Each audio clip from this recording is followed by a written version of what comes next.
నంద్యాల జిల్లా శ్రీశైలం పుణ్యక్షేత్రంలో శ్రీ బ్రహ్మరామ మల్లికార్జున స్వామివార్లకు సోమవారం రాత్రి ఆలయ ఈవో పెద్దిరాజు ఆధ్వర్యంలో సహస్ర దీపాలంకరణ సేవ ఘనంగా నిర్వహించారు. ముందుగా స్వామి అమ్మవార్ల ఉత్సవమూర్తులను అలంకరించి వేదికపై ఆశీలను చేశారు.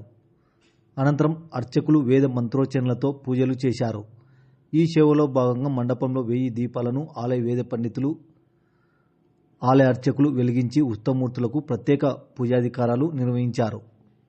శ్రీ స్వామి అమ్మవార్లకు విశేషంగా పుష్పాలంకరణ, పుష్పార్చనలు తదితర పూజలు నిర్వహించారు. అనంతరం ఉయ్యాల సేవ కార్యక్రమం నిర్వహించారు.